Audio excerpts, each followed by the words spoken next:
ശമ്പള വർധന ഉറപ്പ് നൽകാത്ത 250-ലേറെ സ്വകാര്യ ആശുപത്രികളിൽ നഴ്സുമാരുടെ പണിമുടക്ക്. ആശുപത്രി പ്രവർത്തനത്തെ ബാധിച്ചു.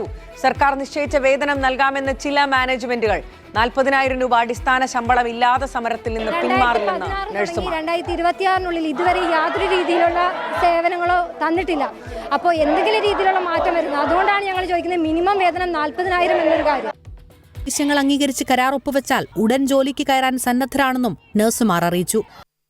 കോഴിക്കോട് നഴ്സുമാരുടെ കളക്ടറേറ്റ് ഉപരോധം ശക്തമാവുകയാണ്. വലിയ ബസ്സുകളിൽ സമരകേന്ദ്രങ്ങളിലേക്ക് കൂടുതൽ നഴ്സുമാർ എത്തുന്നു. കളക്ടറേറ്റിന്റെ പ്രധാന കവാടം നഴ്സുമാരെ കൊണ്ട് നിറഞ്ഞിട്ടുണ്ട്. ജില്ലയുടെ വിവിധ ഭാഗങ്ങളിൽ നിന്നും നഴ്സുമാർ കളക്ടറേറ്റിന് മുന്നിലേക്ക് എത്തുന്നു. അടിസ്ഥാന ശമ്പളം 40,000 എന്നതിലപ്പുറത്തേക്ക് മറ്റൊരു വിട്ടുവീഴ്ചയ്ക്കും തയ്യാറല്ലെന്നാണ് നഴ്സുമാർ പറയുന്നത്. അവരുടെ ഇതുവരെയുള്ള അനുഭവങ്ങൾ തന്നെയാണ് ഇങ്ങനെ ഒരു കടുത്ത നിലപാടെടുക്കാൻ പ്രേരിപ്പിക്കുന്നത്. എന്താണ് ഇന്നു മുതൽ സമ്പൂർണ്ണ സമരം എന്നാണ് യുണൈറ്റഡ് നേഴ്സസ് അസോസിയേഷൻ പ്രഖ്യാപിച്ചിരിക്കുന്നത്. ഈ പ്രഖ്യാപനം അക്ഷരാർത്ഥത്തിൽ ശരിയാവണ്ണമാണ് ഇപ്പോൾ കോഴിക്കോട്ട് സമരം ശക്തമായിരിക്കുന്നത്. രാവിലെ 9 മണിയോടെ തന്നെ കളക്ടറേറ്റിന് മുമ്പിൽ നഴ്സുമാർ കുത്തിയിരിപ്പ് തുടങ്ങി.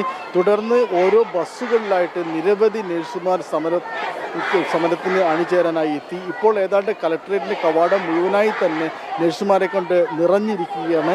കോഴിക്കോട്ടെ പ്രധാനപ്പെട്ട ആശുപത്രികളുടെ എല്ലാം പ്രവർത്തനത്തെ ഇത് സമരം ബാധിച്ചിട്ടുണ്ട്. അത്യാഹിത വിഭാഗത്തിൽ ഉൾപ്പെടെ നഴ്സുമാരില്ല. അതുകൊണ്ട് തന്നെ പല ആശുപത്രികളിലെയും അത്യാഹിത വിഭാഗങ്ങൾ അടഞ്ഞുകിടക്കുകയാണ്. ഇത് വലിയൊരു പ്രതിസന്ധി തന്നെ സൃഷ്ടിച്ചിരിക്കുകയാണ്. ഇനി സമരം നീണ്ടുപോയാൽ വലിയ ഗുരുതരമായ പ്രത്യാഘാതം സ്വകാര്യ ആരോഗ്യ മേഖലയിൽ ഉണ്ടാവും എന്ന കാര്യത്തിൽ ഒരു തർക്കവുമില്ല.